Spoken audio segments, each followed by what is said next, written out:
Ito na yung napatay nating ipis. Humigit kumulang 30 segundo lang ito, namatay na sila.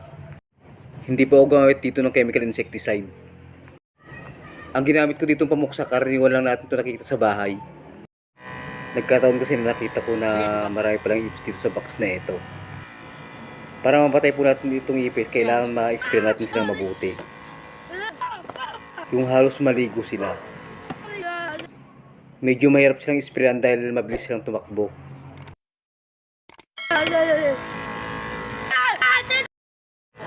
Humigit kumulang 30 seconds lang, ito na sila. Ito naman yung ibang nakatakbo.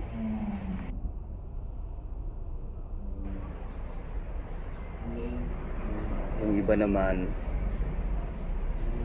yun. Ito pa yung isa. Yan pa.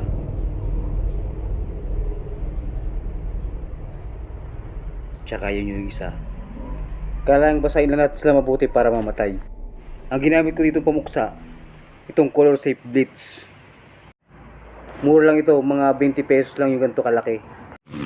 Ang sukat naman na kailangan natin, sa bawat 1 litrong tubig, 3 kutsara hanggang 5 kutsara ng Color Safe Bleach sa bawat litro ng tubig.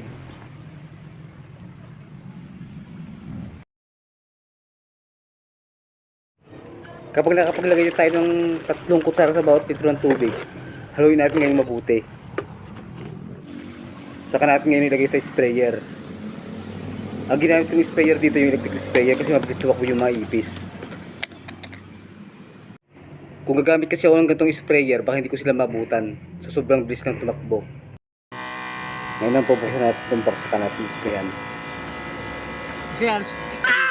Sa pag-i-spray natin, kailangan basahin natin mabuti yung halos maligo sila para mamatay sila.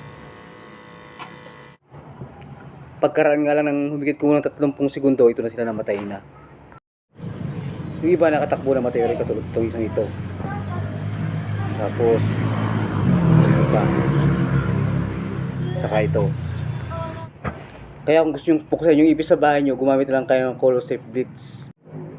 Mura na, hindi pa nakakalason. Hindi katulad ng mamahaling chemical insecticide, mahal na, nakakalason pa. Dito na nagtatapos yung video natin. Pero kung baguhan ka pa lang sa ating channel, sana huwag kalimutang taliman ng pindot ng subscribe button at notification bell para laging updated sa mga susunod ko pang video. Maraming salamat sa panonood at pagpalain kayo ng Panginoon.